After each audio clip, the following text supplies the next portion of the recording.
qaxootiga marka la joogo intii joogtay intii kalena dee ilaahay idima bageeyaba noloshaasi nolol aad u adag bay ahayd runtii waqtigaasi waqti aad u adag bahaa duruuf adag baa jirtay way adkayd qof kastoo halkaa jooga xanuunaa jiray dadku waa dhimanayeen nolol adag bay ahayd markaa intaa waxaan kaga soo yarbaxayaa inaan shaqadeydii stiil aan wadin baan dee tusaalaha uga socdaaye waynu ka soo gudbinaa noloshii waddanka marka lagu soo noqday waddankoo iska rafa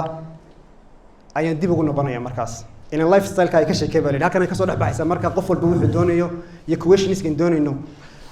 markii la soo noqday anu mar walba shaqa iga hayd waan shaqaynayay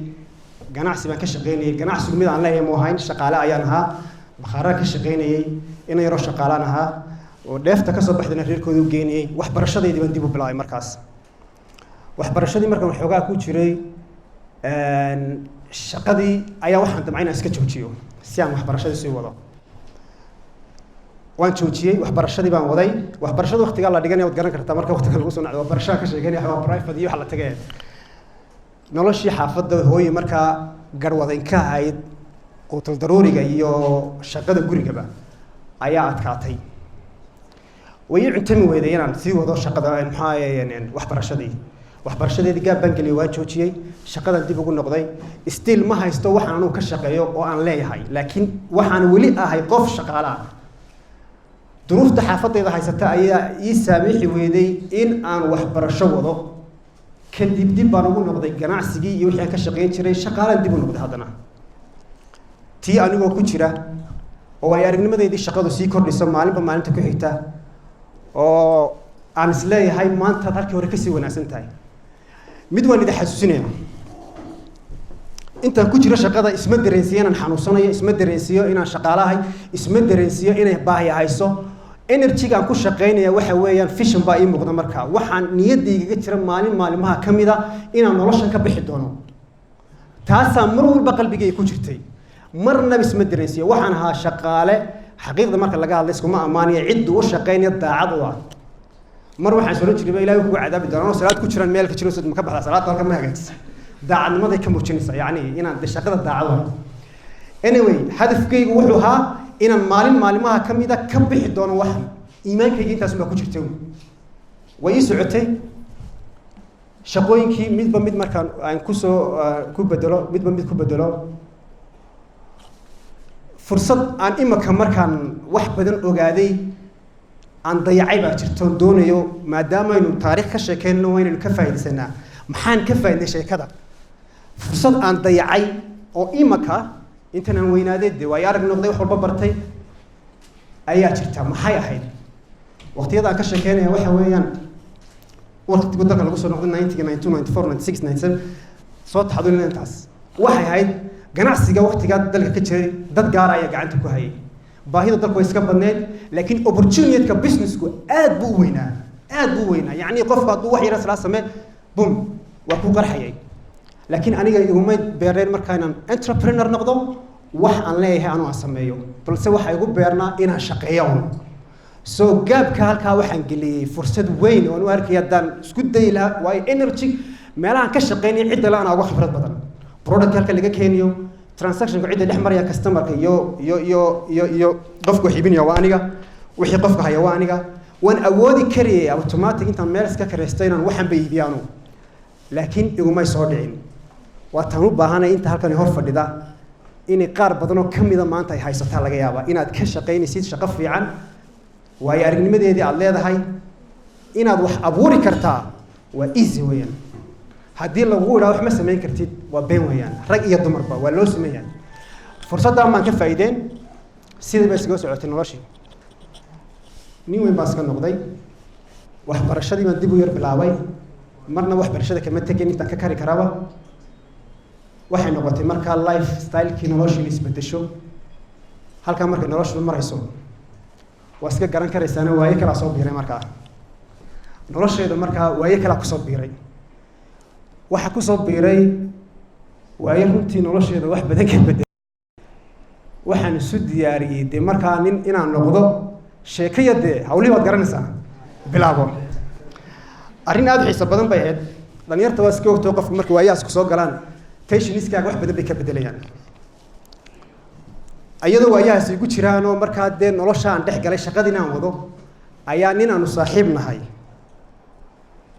wuxuu igu qalqaaliyey waa waxyaabaha imika taagane inaan waddanka ka tahriibno wuxuu aada igu qalqaaliyey inaan waddanka iskaga tagno oonu iskaga baxno waan la qaatay ajanduu ii soo diyaariy wuxuu gu yidhi halkaasaynu maraynaa ninka loo mukhalaska ah dee waktigaa weliba dadka sidan looma leynaya si dhib yar baa lagu tegayey nolosheeda isku bedelayso aada ugu fiirsan markaa habeenada ka mid un baan fikroonin xaggee u socotaa waaye waxaad tegaysaa halkaas qarfahaasaad maraysaa noloshaasaad maraysaa nolol kalaad bilaabaysaa maxaa dhacay maxaa ku yeryanayaa dee noloshan sidaad iskaga tegaysaa anaa isla hadlaya markaas saaxiibkay wuu sugaya berri maaha saa dambe inaan baxno weeyaan lacagtaan ku baxayna wax walba waa diyaarsanay ilaahay wuxuu waafajiyay awood iyo karti aan kumaan keenine inaan go-aankaa burburiyo subaxii baan soo nimid waxaan ku wari lisan misaa anigu ma tegayo maxaa dhacay nin waxaan rabaa nolosha kama baqanaya inaan noloshan wax ka sameeyaan doonaya adiga laakiin haddaad iga qaadanayso axsan haddii kalena waa isku soo ducaynaynaa ninkii muu joogsan go-aankiisu buu qaatay uu baxay ana go-aankay baa qaatay waan joogay sheekadiisa gadaal baan ka sheekayn doonaa hadhow toole waan su nimid aakhirkii isagu siduu u eegayay isaan anugu noqday markaas ayaynu kala soo dhex bixi doonaa waxa muhimku yahay uu tegay saaxiibkay go-aankan qaatay noloshayda ku bedelay sidii baan u joogay anigoo shaqaalihii ah ayaa waxaan ka fikiray maxaad nolosha ku bedeli karaysaa waa su-aasha aada imika isu weydiinaysid sideed nolosha u bedeli karaysaa okay barnaamij baan samaystay barnaamijkaan sameeyey markaa maan fulin hawshii kalaa markaa igu soo badatay iyadno xaggan kurbo badan iga soo gashay hawsha waa hawshii nolosha weeyaan ama jacaylka ama mustaqbalka ilaahay wuxuu qadaray inaan go-aan deg deg ku qaato inantii aan wada sheekisano isguursano way adkayd laymana ogolayn anna duruuftaydu may saamaxayn inaan qofkan ka feeyo runta marka laga hadlo nolol aada u adag bay ahayd way runtii igu cidhiidhi badnayd laakiin decision aan qaatay baan wax walba iskugu qaaday ilaahay waa ii qadaray inaan ku guulaysto qofkii nolosha la wadaagi lahaa oo raalli ku ha inaan xiro okay waad heshay what's next waa halkay nolosha ka bilaabmayso rag badanna ku burburaan ama aada ku dhaafisid waa sawiran karaysaa waktiyadaa ka mid ah waa 1998 qaar inaani jirin baaba laga yaaba suurtaga ayaan go-aankaa guurkaa qaatay runtii way adkayd qof aada u qiimo badan ayay ahayd sidii doonta way igula qanacday raalli haddii lagu yahay haddii aan lagu lahayn inan yar oon waxba haysan oo aan kafayn karayn qof gabadh aada u qiimo badan oo reerkooga han weyn la doonayo oo aan suurtagal ahayn inuu nolosheeda meel gaadhsiiyo waa sawiran karaysaa adiguba haddaad aabba tahay umaad ogolaateen qadar ilaahay bay laakiin ku timid ma wuxuu ilaahay wado cidna ma joojin karayso anyway sidii baa iski ku dhacday okay marka hore waxba maad hayn shaqana gacanta kumaad hayn shaqaalaad hayd noloshanna waad qaadatay waktiguna waa waktigaan ka sheekeynayno oo maanta facilityga nolosha wax walba waa different weeyaan runta marka laga hadlo maanta waxaad heli kartaa qof xitaa saaxiibkaaga ku caawiyo guurkaaga xalkan kaa caawiya bal imagine sawirka noocaasa markaas qofkaad guursanaysa idinkaa is ogole laguma ogola laakiinse sababtoo ah qof khasaare ah baa lagu arkaya adiga haddii aad qofkan qaadatid waana run la yaab ma laha ilaahay baa laakiin qadaraynaysaa u dhacdo waas helnay xabaali ninkan loo kala teg bilaa camal baan ahay shaqadii ugu dambaysa markaa waan ka dhaadhacay halkaas waxaa ka bilaabmi doona my real life-kayga aan maanta ku jira markaas waay waxaa suurto gashay markaa oo timid nolol baa lagaa doonayaa dhaqaala lagaa doonayaa de qof baa soo lugeysay adna waa soo lugeysay runta marka laga hadlo duruufaha iyo waayaa marka la eego maxaad ku sarfayfalaysaa hanti waxaan haystaa waa qalbigayga iyo jacayl nothing else wax kale uma hayo ayaduna waxay haystaa waa jacayl laakiin marmarka qaar buu jacaylku guulo badan kuu keenaya hantidaba ka qaalisan yahay waay waa loo kala tegey noloshii baa igu soo adkaatay ilaahay wuxuu nasiib ii siiyey in shaqo laygu yeedho shaqada laygu yeedhayaa waa shaqada maanta dollar store waa dukaankan 2001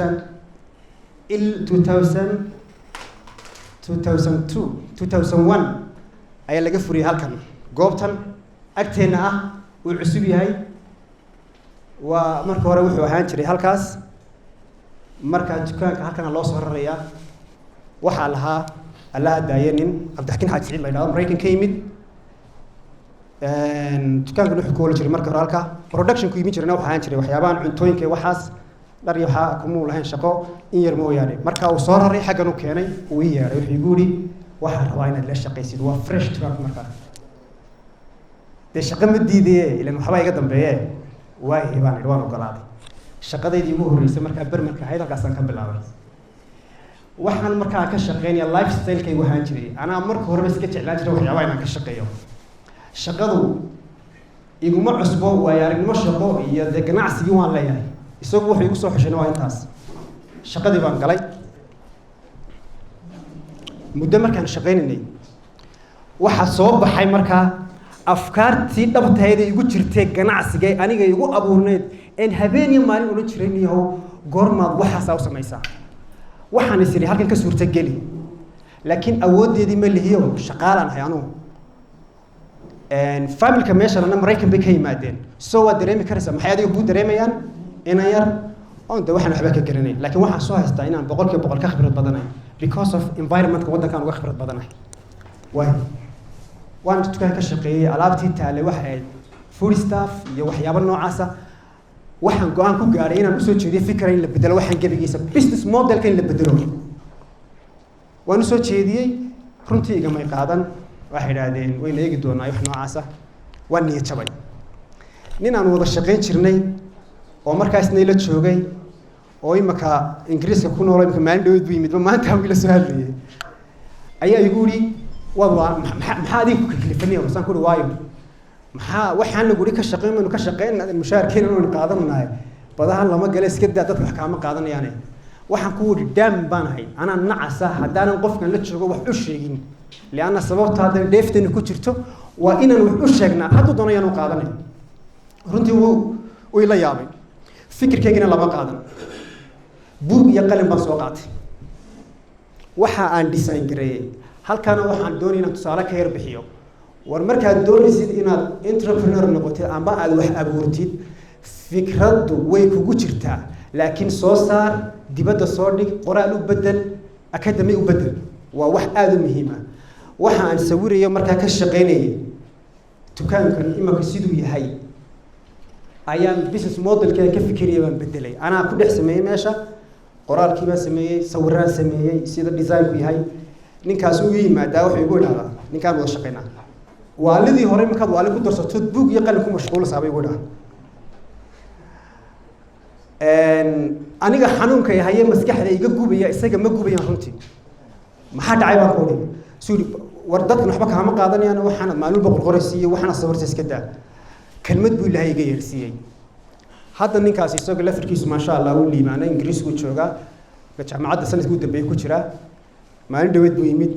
kalmad buu ilaahay iga yeersiiyay waxaan ku oday waxaan ku tusi doonaa riyadayda soo rumowday ku tusi doonaa baan ku oday way igu qoslay buuggaas maalin walba wax baan ku qoraa waa business model-ka marka aan mustaqbalka aan u yeelan doono way insha Allah diilayna anyway qoladii meeshii way wadi kar waayeen way iska wareejiyeen qolo kale laga iibiyay qoladii kale laga iibiyay ana runtii la sii shaqeeyay marka shaqadu waa iska dheertay qoladii kale ee la sii shaqeeyay iyaga lafirkooda fikirkan soo gudbiyay waxa weeyaan mar labaad meesha san kuma soconayso waa inaynu bedelnaa waxaana u baahan tahay budget waayahay baa la yidhi muddo markaan la shaqeynayay may suurtagelin arrintii waa waxyaabaha ugu miisanay sometimes qofka kuu shaqeeya uu kaaga khibrad badan yahay shaqadaad adigu ownerka ka tahay waa very important so hadduu ilaahay business people aad tihiin amba mustaqbal wax yeelataan talada qofka shaqaalaha ka tegina waa very important yowmuna hada waa la tashadaa go-aan ma gaaraan iyaga la tashada way iga diideen waayahay bay igu dhahdeen bay suurtagelin muddo markay sidii ahayd baa iyagana aan runtii ka tegay anigu waan iskaga fadhiistay waxa weeyaan halkan noloshayda waxaa ka bilaami doonaa wax aada u mucjisa markaan shaqada ka tegay markaas waxa weeyaan waxaan kusoo dhacay camal la'aantii gurigii baan iska imid waan iska joogay shaqo waan isku dayay inaan raadiyo ilaahay ma qadarin ma ihi qof fadhi kariya waxaan ka fikiray shaqo waa markuu ilaahay ku imtixaamayo way suurtogeli weyday noloshu way soo adkaatay bishii ugu horreeyey budgetkayga horaan cuniyey bishii labaad wixii kasoo horaan cuniyey guri baan deganay halkan agteena imaka halkaa yar baa xoogaa inoo jira dhowr tallaaba kiradii gurigaa la yimid laydhkii baa loo yimid biyihii baa loo yimid life is very difficult way ugu adag tahay wax aan ku bixiyana ma hayo dadka bani aadamka way kala duwan yihiin ma yihi dadka yaqaano luqadda dadka lagu shaxaadan wax lagu weydiiyo example maanta waxaad arkaysaa rag shaxaad biilka xaafadiisa kaaga diyaarinaya waad aragteen wax real way igu adag tahay in aan u sheego cid baahidayda way igu adag tahay inaan hooyada intay soo horsaarto ku idhaahdo waan baahanahay way weydiin jirta hooyo bilaa camal baa tahay ka waran xaafadda alxamdulilah laakiin realitygu waxa weeyaan gurigeyga wax lagu cuno ma dhex yaalaan nolosha anigoo ku jira ayaan cid bini aadam u sheegi jirin mar labaad iyo mar saddexaad waxaan ku xasuusinayaa intay dhegeysanaysa inta hor fadhidaba runta wuxuu ilaahay kuu qadaray isaga ayaa kugu talagalay inaad qof bini aadana cabasho ugu tagta waa wax aada u sheeglayso ceeba lianna ilaahay isaga ku geliya duruuftan maxaa lagaa rabaa markaa waa inaad ku simirtid ficliyan wixii aad qaban kartana la kaalay laakiin dhibaatadaada iyo problemkaaga dadka maalin walba uga sheekaysa macna ma soo kordhiso waana waxyaabahan u arkay guushu inay dib ugu dhacdo welibana weli hooyada iyo soo hor istaagtay iska daa cid kale oo waad garan kartaa hooyada waxba kama qarsan kartid markaan guriga kusoo booqdo ma odhan waan baahanahay aqalkaygana dab laguma karinayo iska daa dab lagu kariye kiradii guriga ma bixin karayo ninkii laydhku markii dhowr jeer laygu soo noqday xataa luqadaan kula hadlahaa ma garanay inaan ku idhaahdo iyo duruuf baa haysan laydhkayga daa so waa shame waan xishoonaya runtii nin caqli badan baa markaa rabay u dareemay maalintii dambe marka xoogaa isu ka gaadhay wuxuu igu yidhi nin waan dareemsanahay xaaladda inta wax iska hagaagayaan waxbaa bixin falilaahi xamdu guriga islaan yar baa leh iyadu may aqbalaysaa never maalin walba way soo taagantay anigana duruufta haysa kiraan bixiya iska daaya waxaa jirta inaan markaan suuqa usoo baxo ee guriga usoo socdo anigoo murugaysan baan usoo socdaa sababtaa u murugoonaya anigu isma murugoonayo qof igu qaaliya oo noloshayda qeyb weyn ku leh ayaa gurigii joogta iyaduna ila qatan waad dareemi karaysaan ilmahaygu ugu horreeyey markaa uu dhashay oo waxoogaa u jira ilmo labaad bay sidaa hooye ilmo yar u yaallo mid labaad sida noloshay ku jirtaana waktigaa tahay qof aada u samir badan bay ahayd sidaan kuu sheegay hanti kale ma haysto markaan guriga imaado waxaan ka sheekeynaya waa jacayl lianna sababtoo xal kale ma hayo xabiibi nolosha waa laga baxayaa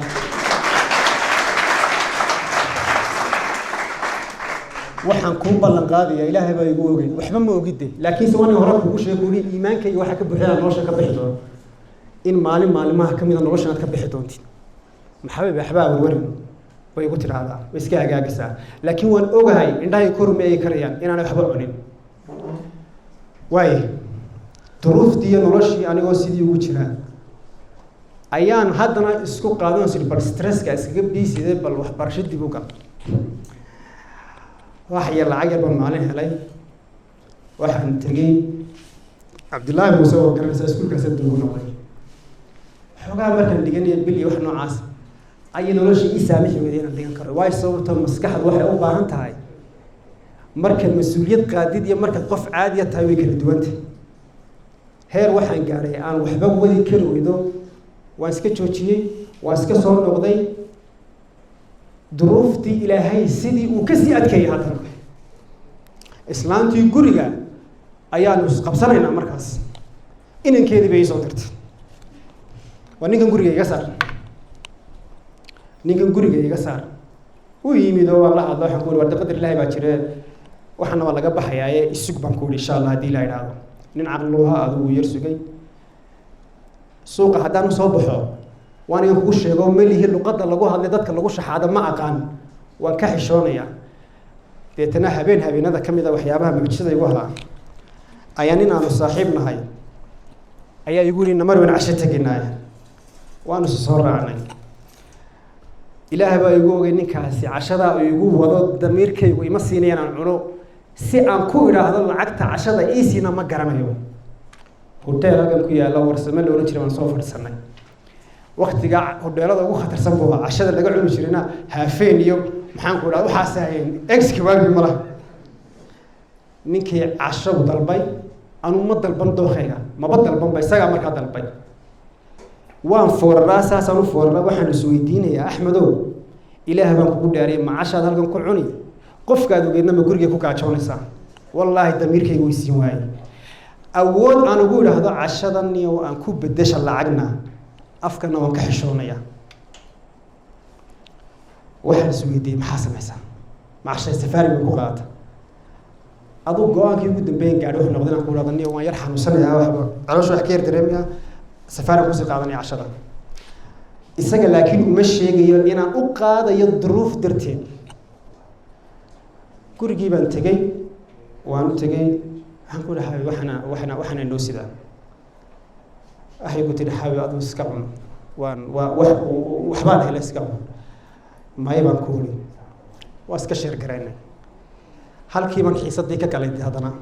noloshu way isbedelaysaa nimca soo socota waxaan ka baqayaa nimcada ku soo socota wallahi ilaahay tusay inay ku jiri doonto qosol bay ku dhafatay insha Allah ilaahay na gaarsiin tiraado qof aad qiimo badan marka haysatid runtii noloshu way qiimo badan tahay samir iyo dulqaad fara badan bay igula sarfaafashay laakiin qofka dumar mar walba dhibaatada ku sii badata waa bini aadam si raga maaha sometimes ayaa qofka ay waxay ciirinayaan maalimaha kamid ah deetan waxa ugu dhacday iyadoo noloshii karaasatay baan dareemay marka ilaahay hadaaye waxay tiri waxaan nolol maaha waan ag fadhiyay mawti jawaab uma hayo su'aashaas waa runtii nolol maaha laakiin aanu maan keenin waxaan ku wari insha Allah halka ma xiisadii ka bilaabo waxaan ku sheegi doonaa adigoo iraahdo baashan xagee ka timid nimcada la jilay xagee ka timid sidii noloshii markaan muddo ku jiray waxaan doonay halka idin la sheer gareeyo sheeko yar oo aad u xiiso badan oo runtii markaa noloshayda halka taariikh soo dhexmartay subax baan baxay waan iska soo noqday oo faaruq ah gurigayga quraac kama cunin duhurkii gurigayga qada ma jirto biyahaasaan iska cabnaa bini aadan la ogna ma jiro reerkooduna ma oga reerkayduna ma oga go-aankaan annaga isla qaadanay waay habeennimadkii markaan seexday casho la-aan baan ku seexday waa imisa waay kadib waxaa dhacday subaxii salaadii subax baan soo kacay masaajidkan alraxma ayaan kusoo tukaday masaajidka alraxma markaan ku tukaday ilaahay baan aad u baryay ilaahay markaa waxaan kala hadlayaa af carabi kuma baryayo af ingiriisi kuma baryayo luqadaydan ilaahay kula hadlaya sujuudana ku barya sarjooga ku barya ilaahay oo noloshan adiga ay geliyay adaana iigu tala galay sidaan ahay waana ku samrayaa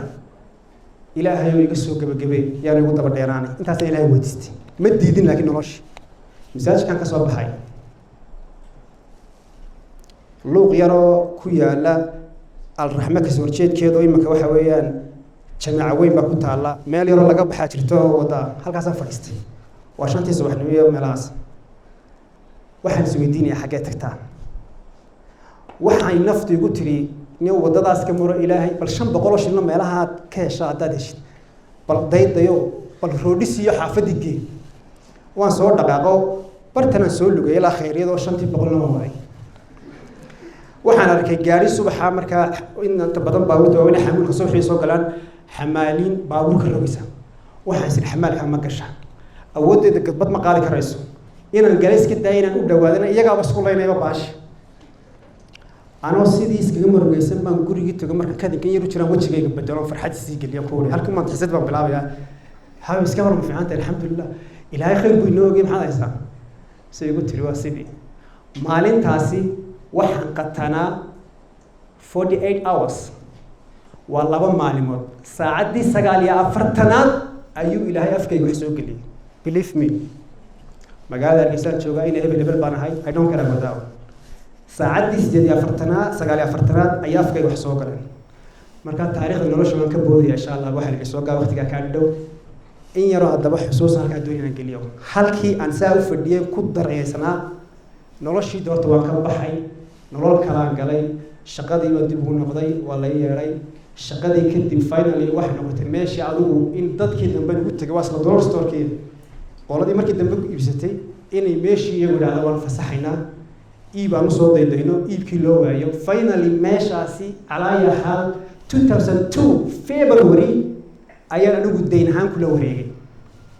qofkii ugu dambeeyay markii riwaayad waxaan ku waraano cid ka iibsatana waayay inaan aniga deyn aan ku kala qaadano deyntii baan qoraal kala samaysanay nootayadii firtiin meeshaana waxa lagu qiimeeyay kham ram waxa la yiraahdo waxa dhex yaala iyo waa magaceed iyo waxeedaba sidaa ku qaado kildhi baan madaxa la galay waay meesha sanad baan ka maqanay wax dhex yaala ma garanayo laakiin waxa igu jira haddaan albaabka galo oo awood u yeesho inaan wax ka dhigayo 100% taas ay igu jirta sidii baan ku galay sidaa markaan u soo galay meeshaan arkay sanadkan ka maqnaa waxaan arkay alaabtii waan sheegareeyay waa wada expire date waan eegay waa wada jiir baaba cunayba waan eegay waa dhar wada dhintayba waan ururiyay meesha wixii yaalo dhan meel baan dhigay expire-kii wax walba ku ururiyay waan iska dhigay gabadhi lahayd baan igay qofkii wax kaliibsanaan u yeedhay waxaan ku wariyay iyo kaala u yimid waa kaaban ku dhaca alaabtii waa expire wax jiir cunay wax dhintay yacni shelfisku afar koomo ahaa in yaro intaa leeg baa ka soo hadhay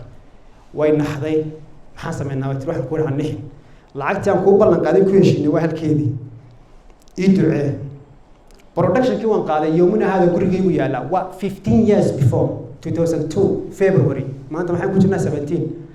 alaabtaasi gurigayga museum bay u taallaa ma tuurin weli waan haystaa fartii baan afartii shay ee soo haray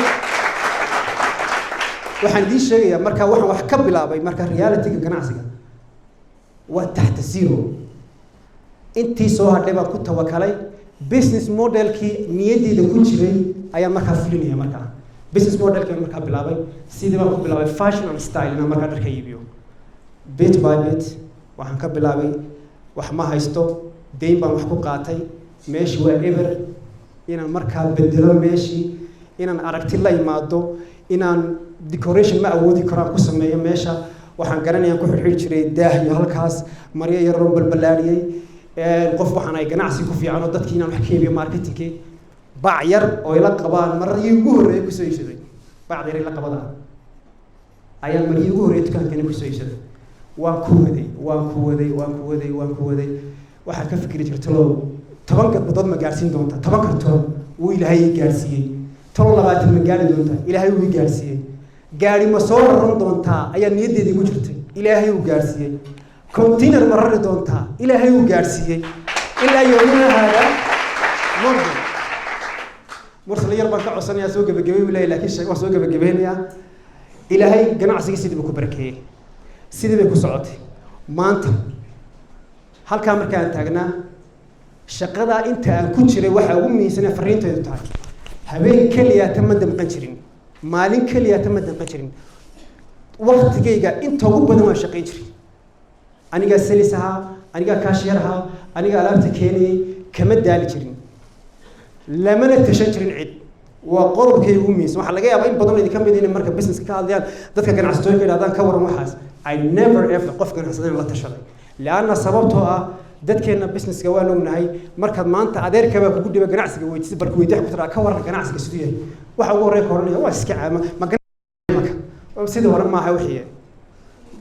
waana sababta dhalinyartu uga niyad jabaan fariinteeda horta halka gudbinaya waxa weeyaan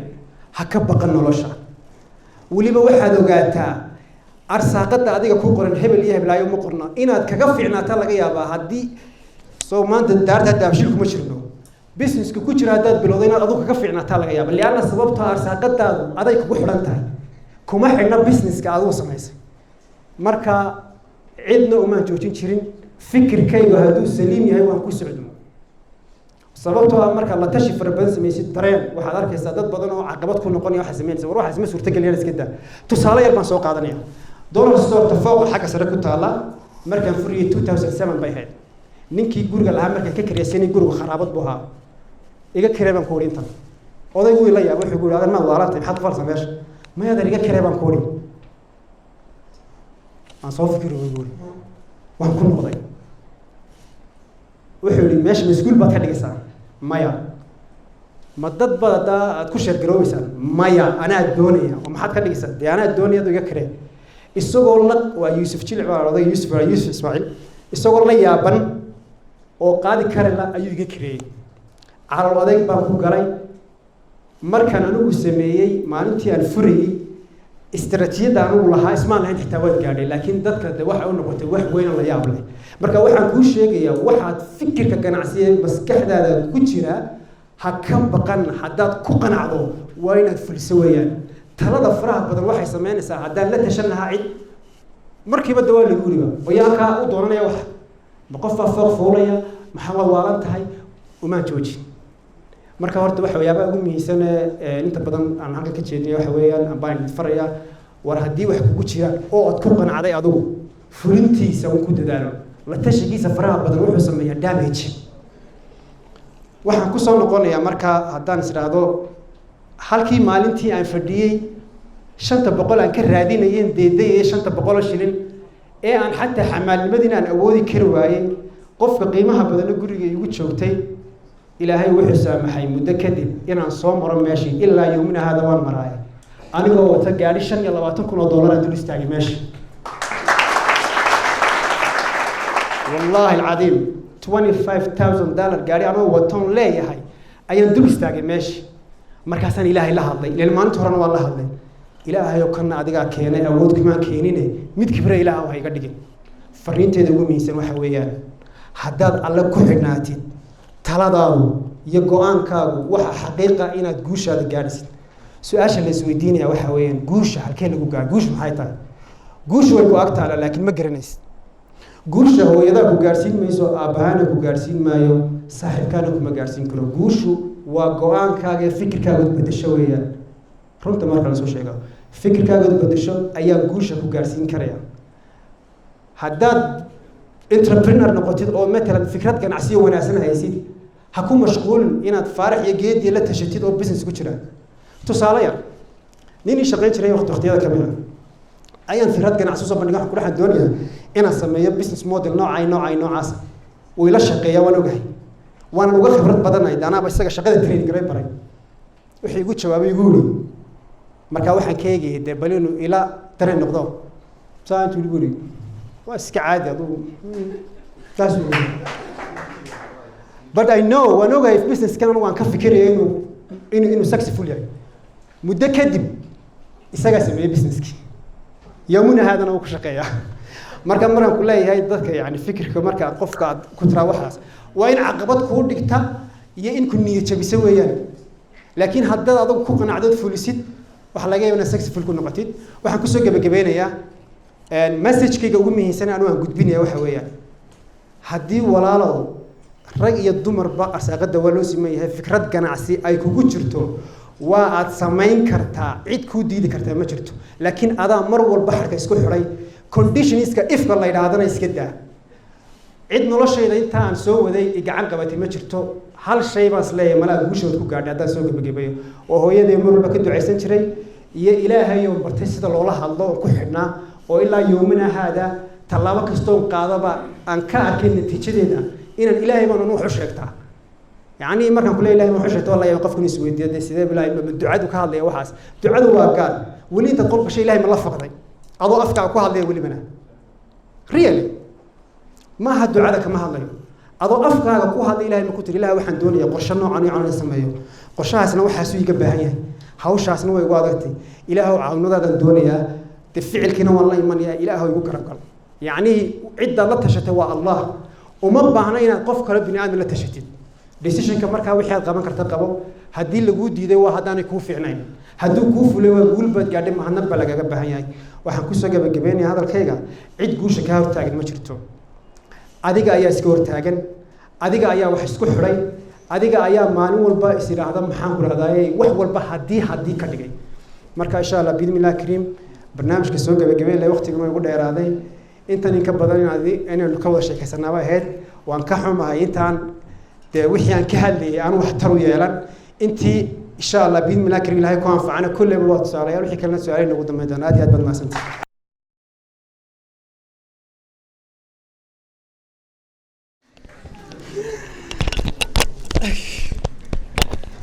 بسم الله الرحمن الرحيم باشا مركو روان قرينا دي وسو علي سما باين با اسلام با لا ويديو waxa lagu yiri mise jir baatay markaasay ku tiri don't say how old are you how you feel marka mala waxaan ku jawaab lahaa wajigeen ku arag inta noqonayso kullaba in badan halka joogtana waan ka weynaay in badan halkan joogtana waan ka yarahay anigu imika waxaan ahay 39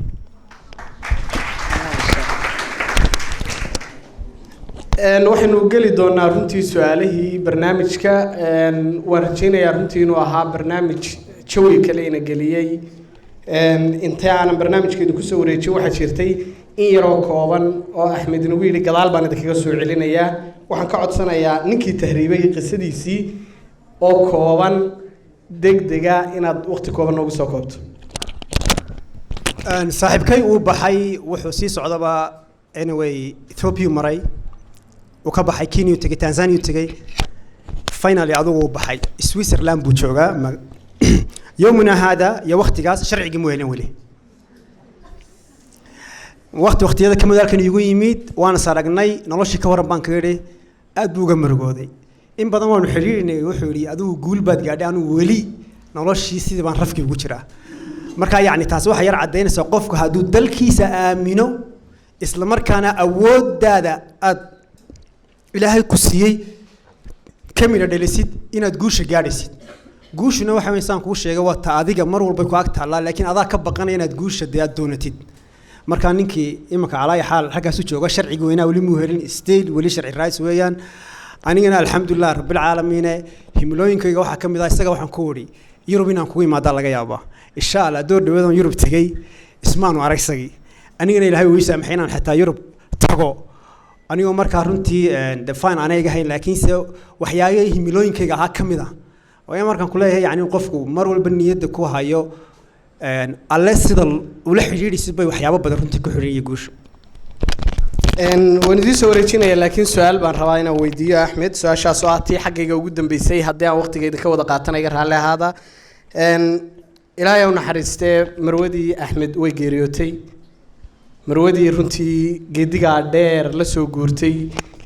balse su'aasheedu waxay tahay Axmed oo ballanqaad baad u samaysay ilaahay naxariistay marwadii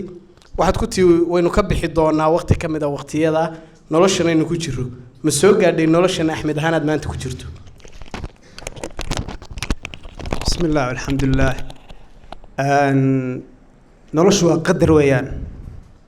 qofka nolosha dheer la soo gashay runtii markii ilaahay nimcada iyo barwaaqada keenay awalkeedu way soo gaadhay waana ila shaqaysay laakiin suurtagal ma noqon nolosheeda ay ku sii jirto laana sababtoo ah hooygeedii meel kale u ahaa in yar waxaan xasuustaa noloshaan uga sheekeynay qayb kamid ah way soo gashay noloshii waan ka baxnay rafaadkii waan ka baxnay guriga waan ka baxnay waxaan aad u yar xasuustaa waqtiga guriga gogosha u taaliyay waxa uu yaalay de nin nolosha ku jira waa dareemi karaysaan macna waxaan ka hadlayaa waxyaabo dumarka aad ka u qiimeeyaan fadhi hurdo cunto waad garanaysaa nin ka fikiraya hal door ma helaysaa miyuu ka fikiraya sariir iyo chief iyo waa maya waxyaabo badan oo suurta geliyay inta nooleed maalimaha kamida iyadoon ogeyn oon iga filanayn ayaa guri weyn oo deganeed gaari waaraada u soo galay albaabka fur baa lagu way yaabtay gaari waaraada loo soo galiyay waxa saaran waa wax kasto niyada ku hayn jirtay way la yaabtay qolkay gashay waxa istiri maxaa dhacay deetana alaabtii la soo dejiyay aqalku qaadi karo runtii waa qof runtii dareemi karaya noloshan emotionally dareen baa markaa dee ka yimid mooti marka waxaan ku wari tani waxay kow ka tahay nimcooyinkii nolahaa wayna jiirayaan ayay kow ka tahay taa way soo gaadhay mursalow nolosheeda farxadana way soo gaadhay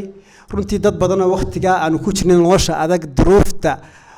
aanu ku jirna markaa qori ku mudmudayayna oo ku odhan jiray look at this balaag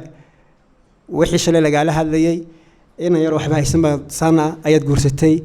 dadkiina ilaahay wallaahi inaan anigu ogeyn waxaan ku uri kuwaa maanta beri ku iman doona kuwiina waxa ilaahay keenay inaan gurigeyga ugu dhex imaado iyadoo wax weysanayaan iyada markaasay igu tidhi waa dadkii berigii sidaa sidaa markaasaan ku uri maanta awood ha sheeganin kii shalay tole saa ka dhigay baa iminkana san ka dhigee si waxaad u haysaba noloshaa way soo gaadhay iyada runtii marka laga hadlo laakiin nolosha inteedii damben may soo gaadhin idinka dhammaantiin halkan fadhina waxaan ka codsanaya iyadii inta islaamka la midanaad insha allah ilaahay dambi dhaaf weydiisaan ilaahay u dambi dhaafo iyada iyo dhammaan muslimiintii barnaamijka waxaynu wareegaynaa qaybtii su-aalaha inamadii gacanta fududaamaya ha xamse halkaa kale wareeg بسم الله الرحمن الرحيم مقعد وعبد الرزاق بن علي احمد ابا كان علي برنامج الصوت سؤال الحويه مركي برنامج الدور الفريسي مركي عيد كاعوس ساعات انت فشلي صوتانا معتد وهي ما سنتهي ايش حكيته مقعد وعبد الرزاق احمد اسال وحايا سؤال اللي حويه مركي سوودي وقت العقبات اللي سو ماري يعني عقباتها وين اكيد سو ماري لكن هروب الفسعتي شغال أول شغالين في مرة مش شغال كلامسي هل مرة على الأقل ما ندري شكلين أو قف ما هو يعني ما تستطيع سوري حين سؤال شنو ولا يعني قف هدور ربيعه كناس بناعه وقت اسمه شنو خدام ربيعنا كناس بناعه فارس نسيت عمال شيء جوال كنا قاعدين نسمعه هي الاستحالة اقترب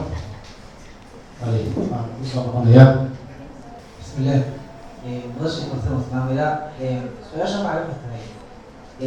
maadaama tahay qof in badan ku jiray idee ganacsiga noo sheegi kartaa in la wadaagi kartaa saddex qodob oo odhan karto wasiirka ganacsiga guusha yahay mahadsan tahay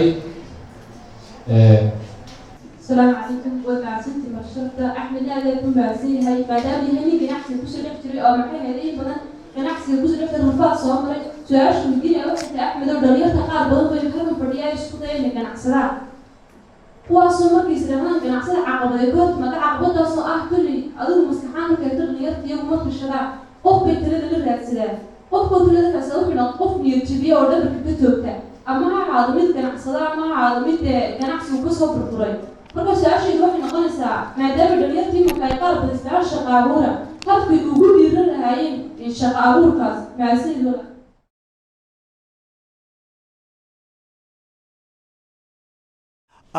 بسم الله الرحمن الرحيم سؤال walaalkeena weydiiyay cid ma ka caawisay furitaankii dollar store sidaan hadalkayga marka hore ku sheegay weli may dhicin qof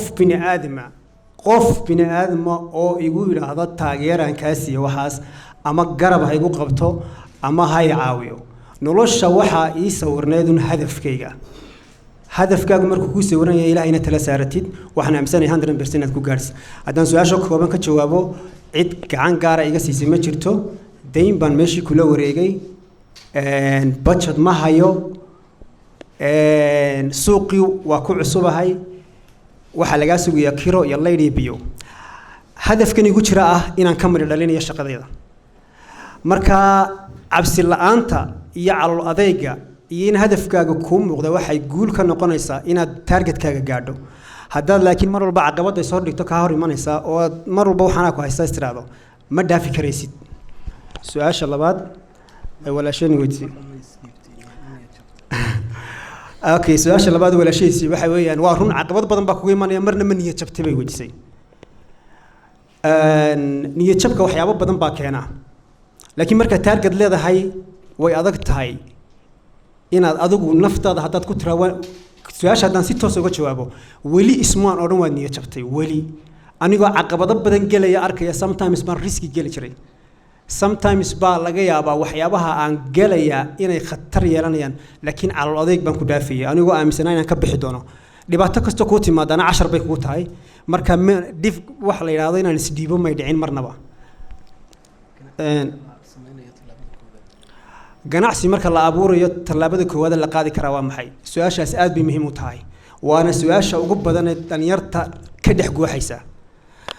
inanba wuxuu ka fikiray inuu ganacsi sameeyo waqtigan anuu ganacsiga bilaabayay ganacsiga anuu waa aragtideedan ka hadlaya ma oran karo waa tii saxda ahayd ganacsigu wuxuu ku xidhan yahay bilowgiisu environmentka aad ku jirto ku xidhan yahay tusaale ahaan haddaan Hargeysa ganacsi ka bilaabayo si gaar ah u fikiraya haddaan United States ka bilaabayo si gaar ah u fikiraya haddaan Ethiopia ganacsi ka bilaabayo si gaar ah ayaan u fikiraya marka waxaan ku soo noqonayaa ganacsiga halkan markaad doonaysid inaad ganacsi bilowdid ee aan rabo inaan ganacsi maanta ka fikiro maalinta aanu halkaan taagnaa aan waqtigan bilaabayay ka aan ka shaqeynayaan ka fikiri jiray laakiin maanta oon intaas ku soo dhex jiray 150 fikradood oo ganacsi baan garanayaa oo opportunity-da maanta Hargeysa ka taagan waliba especially less budget laga yaabaa inay adiga caqabadaada ugu weyn lahayd lacagta tahay waxaan aaminsanahay ganacsi lacag laguma bilaabi karo fikirkaana aaminsan okay ganacsigu muxuu ka dhashadaa abuuridda ganacsi waxaad abuuri kartaa markaad fikir kii aad la timaado suurtagal maaha xataa dad lacag haysata inaad tiraahdo business baan bilaabaya waxa ka horeeya maxaad ka ganacsanaysaa maxaad adigu jeceshahay waxay ku xidhan tahay ganacsigaad ka shaqeynayso ma jeceshahay fiilkan haddii aad jeceshahay inaad dukaan furatid dhar iyo waxaas oo fiilkaaga yahay oo aad xiisaysid ayaa laga yaabaa laakiin waxbarashadaadu inay nursing tahay baa laga yaabaa so horta marka hore wuxuu ku xidhan yahay jacaylka adigu waxaan u qabtid taasi waxay abuuri doontaa kamida dhalinta shaygan ayaa ka badnaan doona inaad ganacsi kale oo jecelayn ka shaqeysid haddaad jeceshay inaad sharaabka meel ku samaysid meel sharaab oo niyadaada ku jirto habeen iyo maalin kaasaad guul ka gaaraysaa ganacsiga markaa waxaan oran karayaa entrepreneurka marka laga hadlayo waa inuu adiga horta marka hore wax target yeelataa qaab loo raacaa jira oo runtii aan oran karo dariiqaas loo raacaa inkastoo waqtigu saamaxayna aan ku sharaxo sirta guusha ganacsigu maxay tahay ayaa inantiina weydiisay sirta guusha ganacsigu kow aad kelmadda waxa sunnada kow waa samir sirta guusha ganacsigu waa samir laba waa dadaal aad geliso suurtagal maaha habeenna ku seexan inaad lacag samaysid inaad shift shaqaysid iyo inaad iska fadhiisatid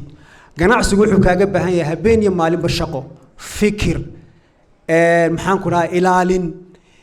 maxaan ku dhahday adkaysi haddaad adkaysi u yeelatid samir u yeelatid waad ka midho dhalinaysaa rajadaada mana suurta gasho in intaad maanta ganacsi bilowdo inaad berito la guul heshid maaha suurtagal taasi waana inta ugu badan inta nagu jirta oo qof kastaba ka fikiraya lacag yar buu soo qaaday ama soo ranay waxaan ku bilaw dukaankii in la soo geliyaa laga yaabaa meheradii la soo geli waaya laga yaabaa sidee suurtagal ku tahay waay aad u doonaysaa in iyadoo 150 meheradooda hore jireen mostly ganacsigeena copyright buu badan yahay inaad maanta intaad furto lagu soo wada galo maaha suurtagal meelaha qaar situationka ku xidhantay ganacsiga aad ka sameynaysid tusaale ahaan haddaan doonayo inaan wax ka ganacsado meesha waxaan baahi ma looga qabaa waa su'aal la isweydiinayo haddaan baahi looga qabin ma hore u jirtay haddii hore u jirtay maxaad kaga duwanaanaysaa marka waxyaabahaas waxyaabaha analysis-ka u baahan inta badan in qofku markuu bilaabayo ganacsiga uu isweydiiyo weeyaan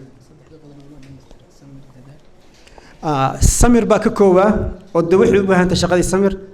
dadaal baa ka koobaa ka ugu weyn ee ganacsigaagu dhabarka kaga jabayo ama guusha ku gaarayaana dadka intooda badanna aanay dareensanayn waa time-ka as much as aad waqtiga ganacsigaaga geliso as much as successful noqotid waana ta u badan ee dadku isiraadaan lacag intuu meel geliyo uu hebel baan u dhiibay ama muxuu ahaayay waqti yar yimaado meesha maaha suurtagal lacagtaadu intaad dul joogtay kula joogtaa lacagtaadu markaad albaabka ka baxdo way kula baxaysaa bismillaahi raxmaani raxiim anigu balwad ma lihi jaad ma cuno sigaar ma cabo wax draagisa shaqo kuma lihi qodobkan waan uga faa'iidsanayaa shaqadayda horta anigay balwada number 2 waxbaan akhriyaa inta badan number 3 guriga iyo shaqada meel u dhaxaysa ma tago welibana khaasatan waqtiyada shaqada imaka intan aan iska yara maartaan siri malaha waxbaad yar samaysabaan laga yaabo in meel yar fadhiistee waqtigaan shaqayn jiray never ever inaan maqaaxi soo fadhiisto never ever ma fadhiisan jirin maqaaxi intayna gabagabin ka hor waxaa jirta su-aal runtii muhiim oo gadaal kasoo naxay axmed hadduu socdaa haynoo soo koobo waynu aragnay ganacsiyo badan oo kala duwan buu sameeyey laakiin was going to be next horta alxamdulilah maanta taagana waa alxamdulilah waan arkaa stiilna weli halka hadafkayga maanta tegin dhalinyarada inaanay ka badan baan rajeynaya ganacsiga waxa awladana inaanay ka badan haddana waxaan taaganay alxamdulilah maalinta taariikhda marka dib u noqono waa nin gidaarka fadhiya ka fikiraya 500 suuq keenaysa maanta waxa ay shaqeeyaa 40 qof warragayda gurba isku jira hadafkayga waxa weeyaan intan inay ka badato insha allah laakiin waxaan ka fikirayaa hadduu ilaahay la qabto ilaahay baa mar walba wax weydiistaa waxa sometimes uu soo dhacdaa adiga wax doonaya laga yaabaa inaad tiraahdo waxaan ma heli karaysid bilaa calaykum taa niyadda hagelin waad heli karaysaa ilaahay baad wax weydiisanaysaa qof bini aadam waxaad weydiistaa waa iska hubay leanna ilaahay markaad wuxu barantid ku hadleen ku daa hadafkayga waxa weeye ilaahay subxaanahu wa tacaala inuu ganacsiga ku faafo gobolka ilaa heer caalami insha allah